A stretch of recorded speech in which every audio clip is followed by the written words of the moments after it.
سبيل الدموع سبيل مريح تنهد يا صاحي كي تستريح وبث الدعاء الخفي الصريح يسعك الفضاء الرحيم الفسيح.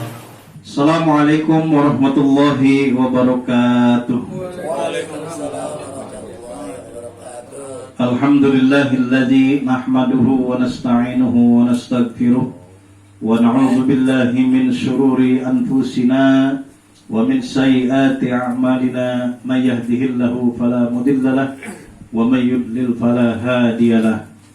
Asyhadu an la ilaha illallah wahdahu la syarikalah wa asyhadu anna Muhammadan abduhu wa rasuluhu la nabiyya ba'dah.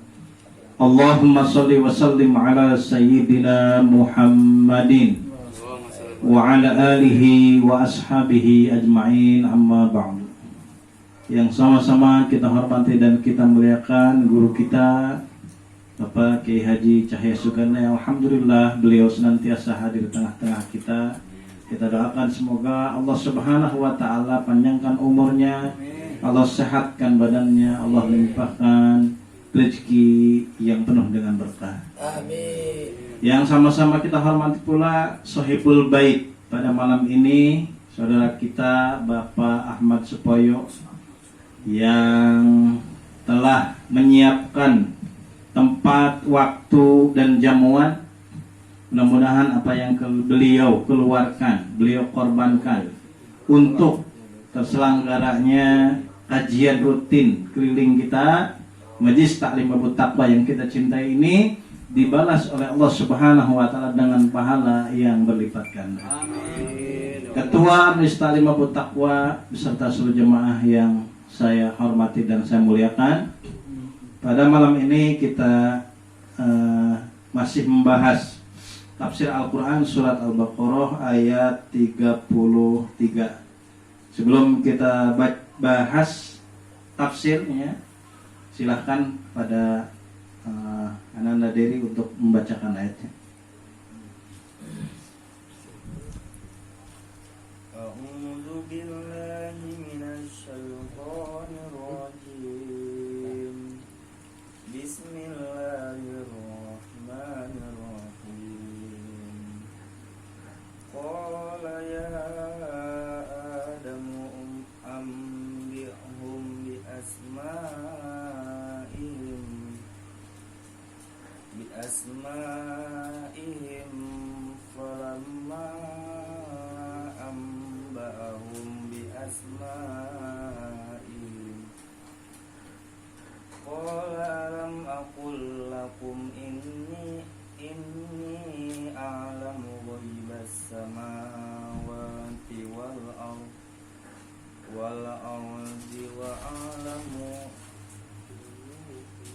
ardi wa a'lamu ma tubduna wa ma kuntum taktumun. Shadaqallahul azim. A'udzu billahi minasy syaithanir rajim. Qala ta'ala, Allah Subhanahu wa taala berfirman, berkata, Qala ya Adamu ambihum. Qala, berkata Allah Subhanahu wa taala, ya Adam, wahai Adam, ambihum, beritakanlah atau kabarkanlah, sampaikanlah al malaikata kepada malaikat bi asmaihim, dengan nama-nama benda. Ini sambungan dari pembahasan materi sebelumnya. Al musammayati, nama-nama benda yang ada yang telah diwahyukan, diajarkan oleh Allah Subhanahu wa taala fi qulubi Adam, kepada hati Nabi Adam alaihi salam. Wa samma kulla syai'in bi ismihi wa dzakara hikmatahu allati khuliqalaha. Bahkan bukan hanya nama-nama benda yang ada di dunia ini, baik itu hewan, tumbuh-tumbuhan, dan benda-benda mati yang lainnya, atau benda-benda yang hidup yang lainnya. Tetapi juga diajarkan, disampaikan oleh Allah Subhanahu wa taala mengapa Allah menciptakannya, hikmahnya untuk apa. Karena segala sesuatu yang Allah ciptakan di dunia ini pasti ada hikmahnya kalau kita mau renungkan. Kalau kita nggak berpikirkan kutu atau lisa yang bikin rambut kepala gatal, kan nggak ada manfaatnya kayaknya. Gatal amat nih. Mengapa Allah nyiptain kutu? Buat apa manfaatnya? Di dahar tidak bisa, digoreng tidak bisa. Oh, ternyata dengan adanya kutu tumbuh pabrik-pabrik, perusahaan-perusahaan pembersih rambut, sampo, obat membasmi kutu dan sebagainya. Ya. Termasuk virus pun tidak esensinya, hakikatnya virus pun Allah yang menentukan ada atau tidaknya, ya jadi atau tidaknya. Maka dengan adanya virus orang kena pilek, kena flu, kena covid, ya akhirnya muncul teknologi dalam bidang kesehatan. Tukang masker jadi rame, dokter jadi rame, vaksin mulai laku, wah wajib lagi. Jadi semua ada hikmahnya. Falamma amba'ahum bi asma'ihim, maka tatkala Nabi Adam alaihissalam menyampaikan, menjelaskan, mengkhabarkan nama-nama benda, qala ta'ala muwajjihun, Allah Subhanahu wa taala berfirman untuk mencela perkataan malaikat, menjawab perkataan malaikat yang dulu seolah-olah malaikat itu yang lebih berhak menjadi khalifah fil ard. Alam aqul lakum inni a'lamu ghaibas samawati wal ard. Alam aqul lakum, bukankah telah aku katakan kepada kalian, inni a'lamu ghaibas samawati wal ard. Aku lebih tahu apa yang tersembunyi di langit maupun di bumi. Ma ghabat fihima, yang tidak nampak dari keduanya. Wa a'lamu ma tubduna, dan aku maha mengetahui ya, apa-apa yang kau nampakkan. Ma tudhiru min qaulikum ataj'alu fiha, dengan perkataan malaikat, qalu ataj'alu fiha ma yufsidu fiha wa yasfiku dima wa ma kuntum taktumun. Dan Allah Subhanahu wa taala mengetahui apa-apa yang kalian sembunyikan. Tusiruna min qaulikum lan yakhluqallahu akrama alaihi minna wala a'lama. Bahwa perkataan malaikat dulu ngomong waktu Allah Subhanahu wa taala mau menciptakan Nabi Adam alaihissalam, kami sebenarnya yang lebih baik, yang lebih berhak, yang lebih pantas jadi khalifah fil ard. Tapi itu nggak diucapkan oleh malaikat, tersembunyi. Sesuatu yang disembunyikan atau dinampakkan oleh manusia, oleh makhluk Allah, baik manusia, malaikat atau jin, Allah mengetahui rahasia itu. Wa asirru qaulakum awijharu bi innahu alimun bizatis sudur. Allah mengetahui apa yang nampak, apa yang tersembunyi, dan Allah mengetahui rahasia yang ada dalam hati makhluknya, hambanya. Bahkan bukan hanya rahasia hari ini, sesuatu yang Allah rahasiakan untuk besok, sedangkan manusia itu nggak tahu dia merahasiakan sesuatu untuk esok. Dia sudah tahu rahasianya itu, apa yang akan dirahasiakan, apa yang akan dizohirkan. Maka kita harus yakin seyakin-yakinnya bahwa Allah Subhanahu wa taala maha mengetahui semua sikap, ucap, laku lampah, bahkan getaran hati kita. Allah Subhanahu wa taala tak tahu. Kalau dulu sampai sekarang masih ribut ya, 1965 30 September ada kejadian ya, gerakan 30 September oleh PKI. Ini sampai sekarang kan orang pada ribut nih, tokoh-tokoh. Katanya ini bukan nggak salah, yang salah itu udah macam-macam lah pendapatnya ya. Sampai filmnya jangan ditayangin di TV. Ya dulu mah tiap malam tanggal 30 September kita nonton. Sekarang nggak semuanya menayangi, takut salah. Ya, itu yang tahu pastinya hanya pelakunya dan Allah Subhanahu wa taala. Siapapun orang yang zalim, orang yang bohong, orang yang berkhianat, Walaupun dengan berbagai macam alibi alasan bahwa dia nggak salah, tapi kalau dia salah, maka di persidangan Allah dia tidak akan bisa mengelaknya lagi. Sama, kita juga sama. Walaupun kita tidur sama orang yang paling dekat sama kita, yang paling dekat hubungannya sama kita, sama istri kita. Pak Ujang sama istrinya pasti dekat, tidur bareng, ya, serumah, sekamar. Tapi kalau Pak Ujang selingkuh, sembunyiin selingkuhnya, kira-kira istri tahu nggak? Nggak tahu. Kalau ngigo ketawa. Oh, kalau ngigo ketawa. Ini nggak ngigo ceritanya. Ya. Jadi hati orang terdekat pun belum tahu. Ya. Kalau Pak Poyo jujur atau enggak, itu istrinya, ibunya belum tentu tahu. Tapi kalau Pak Poyo sih jujur ya. Jujur dia kalau mau hari ini mau nebang pisang buat ngaji, jujur gitu ya. Mas Poyo namanya. Maka Allah Subhanahu wa taala mengetahui, dan dengan maha mengetahuinya Allah Subhanahu wa taala, jangan sekali-kali kita lalai walaupun apa yang kita lakukan tidak didengar dan dilihat oleh orang lain. Karena ada yang maha mendengar, ada yang maha melihat, ada yang maha mengetahui, dialah Allah Subhanahu wa taala. Termasuk bagaimana kelahiran Rasulullah Shallallahu Alaihi Wasallam. Kebetulan hari ini, bulan ini, kita ada di bulan Rabiul Awal. Ya, bulan dilahirkannya Rasulullah Shallallahu Alaihi Wasallam. Sayyidul Wujud, Abdul Khalqi wal Mawjud. Dia adalah Al-Mustafa, junjungan kita. Semua ibadah kita itu numplak bagaimana caranya? Itu mengikuti Rasulullah Shallallahu Alaihi Wasallam. Kan ada di dalam kitab Maulid Diba di akhir itu sebelum Mahalul Qiyam, Bahtadar arsu taraba wastibsyara wazdadal kursiyu haibatan wa waqara wamtala'atis samawati anwara wadajjatil malaikatu lillahi tahlilan wa tamjidan wastighfara subhanallah walhamdulillah wa la ilaha illallah wallahu akbar. Saat beliau lahir, fahtajar arsut taraba wastimsyar. Aras itu bergetar karena bahagia. Kursi itu bertambah haibahnya, kewibawaannya, kemuliaannya. Karena kelahiran Rasulullah Shallallahu Alaihi Wasallam. Langit begitu bercahaya cerah, bahkan para malaikat bergemuruh. Wadajjatil malaikatu lillahi tahlilan wa tamjidan wastighfar. Berzikir, memuji Allah, wastighfar dan beristighfar.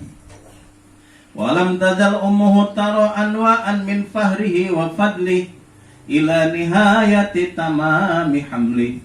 Falamastadda biha talqu bi rabbi khalqi wa du'atil habiba sallallahu alaihi sajidan syakiran hamidan ka'annahul badru fi tamami.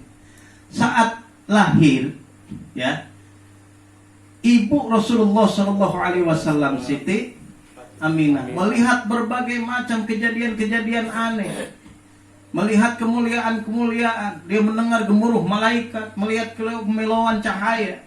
Saat akan lahir Rasulullah Shallallahu Alaihi Wasallam, tanti-intinya beliau melihat itu.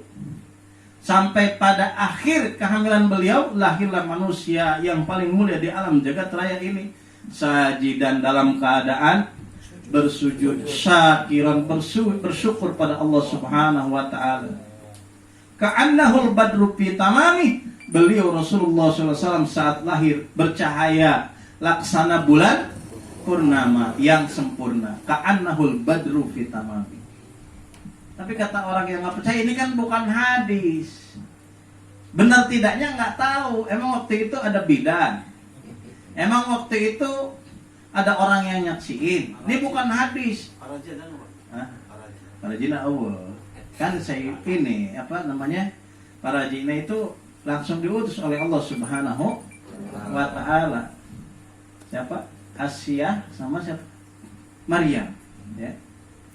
Jadi mereka yang nggak percaya dengan syair ini mengatakan, oh ini bid'ah nih, ya. Ini nggak bisa disampaikan karena bukan hadis.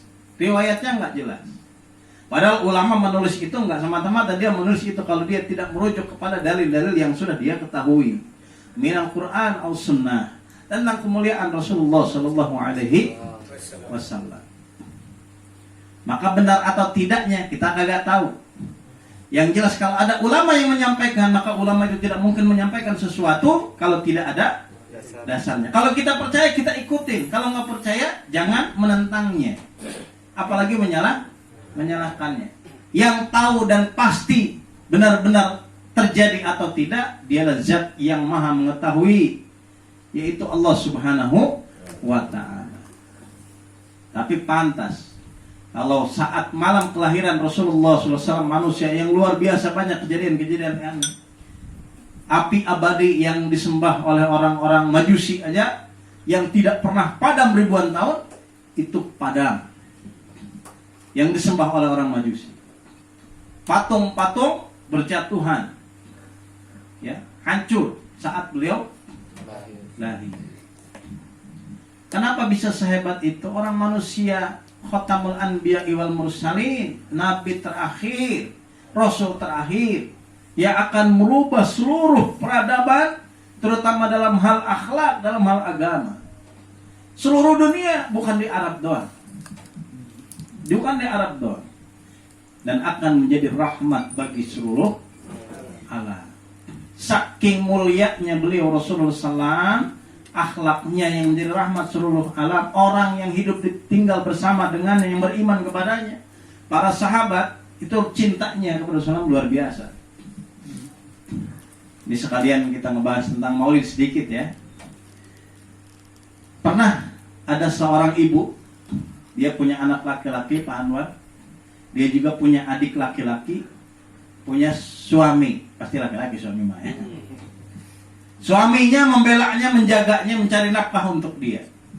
Adik laki-lakinya kalau ada apa pasti membela kakak perempuannya. Begitu juga anak laki-lakinya yang akan meneruskan estafet kehidupan dia, nasab dia.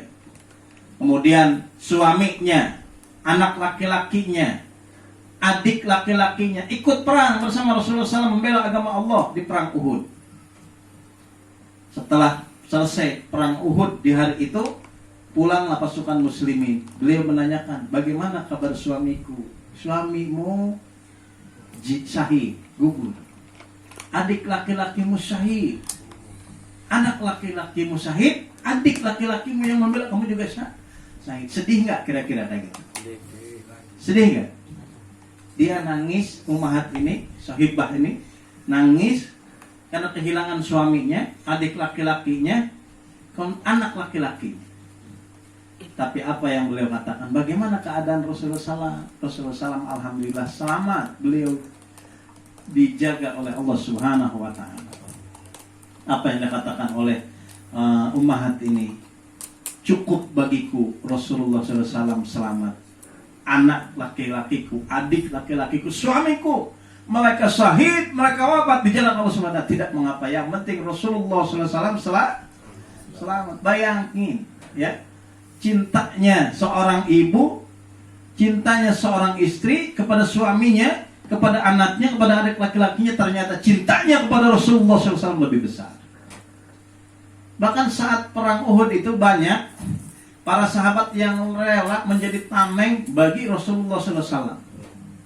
Begitu panah oleh pasukan kafir dilepaskan menuju ke tubuh Rasulullah SAW, ada sahabat langsung masang badannya yang seharusnya itu panah menancap ke leher, ke dada, ke jantung Rasulullah SAW, tapi menancap ke sahabatnya yang memang sengaja menyiapkan diri menjadi tameng Rasulullah Sallallahu Alaihi Wasallam, saking cintanya kepada Rasulullah Sallallahu Alaihi Wasallam. Namun orang harita ayah Pak Ujang hidup di zaman itu, kira-kira bisa nggak kita seperti itu? Bagaimana dong kita caranya? Rasulullah SAW sudah tidak ada. Ya, Rasulullah Sallallahu Alaihi Wasallam tidak hidup dengan kita, bersama dengan kita. Yang kita lakukan adalah bagaimana ihya'us sunnah, dengan menghidupkan sunnah-sunnah Rasulullah Sallallahu Alaihi Wasallam. Apa yang dibawa oleh Rasulullah SAW, syariat Islam, Agama Islam, Al-Quran, ini kita pelajari, ini kita amalkan, ini kita laksanakan. Termasuk mencontoh Rasulullah SAW dalam hal akhlak, ucapan, perbuatan. Sehingga umat Islam benar-benar dikenal sebagai umat yang rahmatan lil alamin. Santun, baik, subhanallah, menyebar kebaikan bukan hanya kepada manusia, bahkan seluruh alam. Jadi aneh kalau akhir-akhir ini setiap orang yang berkata masalah teroris, radikal, pasti yang diliriknya umat Islam. Ya, radikal nih Islam, padahal kagak. Radikal teh kumaha cek aing, prinsip yang kuat berkata dan berbuat. Namun bahasa orang Inggris nama kumaha cek aing we. Batur anu beda jeung aing salah. Merekedawong. Padahal ada yang bukan berdasarkan agama radikal, cuman nggak disebut radikal. Itulah fitnah pada umat Islam sekarang. Radikal itu kalau merubah hari libur umat Islam, diam-diam aja kagak ngomong dulu sama umat Islam, itu radikal tuh. Libur Maulid ganti, ya, libur tahun baru Islam ganti, main ganti, wae. Dan nanya ke umat Islam, nah itu diganti ya liburnya. Nah, itu radikal juga itu, ya. Tapi saya nggak ngomongin pemerintah ya, mungkin ada alasan lain. Masalah lain yang dianggap sesuatu yang urgent, darurat, harus dirubah. Kita dukung terus selagi itu tidak merubah hal-hal yang memang wajib. Namun nggak sih ngomong ulah sholat tak karek tak. Ya. Oh iya harus turun semua. Tapi kalau hanya sekedar merubah waktu libur, tanggal libur ya, selagi itu ada alasan yang jelas, ada darurat wal mahdurat, nah itu kita terima saja ya, karena insya Allah taat mendukung program-program pemerintah selagi tidak bertentangan dengan syariat juga bagian daripada ibadah taat kepada umaro, pada pemimpin. Pak Legiman kenceng banget ngomongnya pemimpin.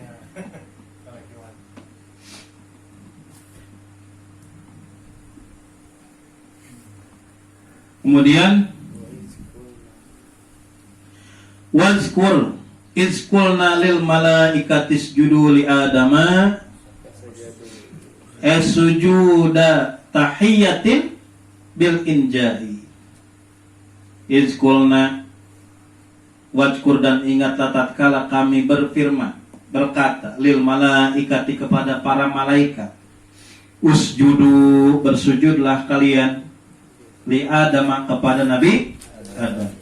Sujud tahiyatin, sujud dalam arti menghormat, bukan menyembah. Ini yang sering saya sampaikan, beda ya, perbuatan tergantung daripada makna perbuatan itu. Ya. Kalau sujudnya menyembah kepada Nabi Adam, itu jelas nggak boleh, bertentangan sekali. Maka sujud para malaikat yang diperintahkan oleh Allah kepada Nabi Adam adalah untuk menghormati, memuliakan. Saya sering gambarkan ya, hormat bendera itu boleh apa enggak? Boleh. Kalau hormat bendera, ngangkat tangannya dalam kerangka tahiyah, menghormati simbol lambang negara kita. Tapi kalau ngangkat tangan ke benderanya nyembah bukan menghormati, itu nggak boleh. Ya. Makanya yang membolehkan hormat bendera ya emang boleh. Yang melarang hormat bendera kalau memang ngangkat tangan nyembah ya emang nggak boleh. Ya, kalau ngangkat tangan ke dada sedekap gini, itu untuk menghormati, assalamualaikum, biar nggak nyentuh, sama ibu-ibu kan gini kan. Selama musim Covid juga gini, nggak nyentuh. Kalau dia menghormati saja, salamnya nggak masalah. Tapi kalau menyembah ke benda, yang ngangkat tangan, di depan ada dupa, ada kembang, ada macam-macam makanan, di depannya lagi ada kuburan atau ada patung sebagainya, ngangkat tangan gini boleh nggak? Boleh, nggak boleh. Kalau tujuannya menyembah tempat atau benda itu. Ya. Jadi sujudnya Nabi Adam, sujudnya para malaikat yang diperintahkan oleh Allah pada Nabi Adam bitahiyah adalah untuk menghormati. Fasajadu, maka semuanya para malaikat itu bersujud melaksanakan perintah Allah illa iblis, kecuali iblis. Ini kalau saya bahas panjang lagi nih ya, supaya nyambung pembahasannya minggu depan kita bahas ya, karena nanti kita bahas masalah setan, masalah iblis ya, bagaimana iblis ini nanti perbuatannya bisa dilaknat oleh Allah Subhanahu wa Ta'ala, termasuk iblis meminta tempat tinggal di bumi ini, di mana tempat tinggalnya. Itu nanti kita bahas di pertemuan yang akan datang. Terima kasih atas perhatiannya. Mohon maaf atas segala kekurangannya. Kalau ada pertanyaan nanti kita buka sesi tanya jawab. Hadanallahu wa iyyakum ajmain. Assalamualaikum warahmatullahi wabarakatuh. Waalaikumsalam warahmatullahi wabarakatuh.